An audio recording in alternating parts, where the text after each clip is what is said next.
Hello, કેમ છો બધાય મજામાં? આજે અમુક કહેવત અને અમુક એમ કહે છે ને કે 12 ગાવે બોલી બદલાય. તો અહીંથી રાજકોટથી આમ જેતપુરની આગળ જાઓ એટલે શું કે ખબર? કે એમ કે તમે બધાય આવજો એમ ન બોલે, તમે હંધાય આવજો એમ કે.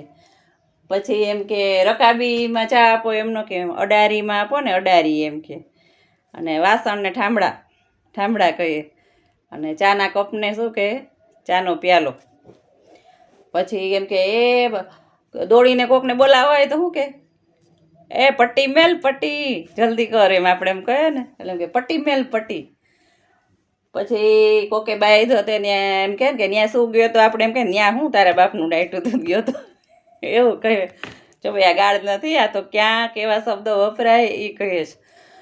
પછી એમ કે અમારે એ સાઈડની ગધના ને ગધેડીના એ બહુ જ પ્રખ્યાત ગાર એ સાઈડના હોય ને એટલે પોરબંદરથી પ્યોર સૌરાષ્ટ્ર અને પ્યોર કાઠિયાવાડી ત્યાંના માણસો એવા સાદા સીધા અને સરળ સ્વભાવના, આંટી ઘૂંટીવાળા નહીં. અને ગધના અને ગધેડીના એ તો સ્પેશિયલ ગાળ એની એ આયુર્વેદિક ગાળ કહેવાય, એલોપેથિક ને નહીં. એલોપેથિક ગાળ ન કહેવાય પણ આયુર્વેદિક ગાળ કહેવાય ગધના. એ ગધના શબ્દ કોક બોલે એટલે ખબર પડી જાય કે પોરબંદર સાઈડના જ હશે.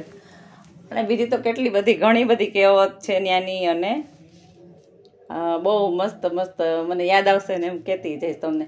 થાળીને થારી કહે, તપેલીને ટોપડી, અને જ્ઞાતિની વાડી નહીં, નાઈતની વંડી કહે. અમુક તો હુંય ભૂલી ગઈ છું, કેટલા આજે 30 વર્ષથી આ સાઈડ છું એટલે ખ્યાલ નથી આવતો. અને હું યાદ કરીને બધા કહે. અને કઈ શેરીમાં ગયા એમ ને કે કઈ ગલીમાં જવું તમારે. અને મહેમાન આવ્યા હોય ને તો એને પૂછતા છે એને ઘર સુધી પહોંચી આવે ને મહેમાન ભેગા પોતે ચા પીને આવતા રહે. એ અમારા કાઠિયાવાડી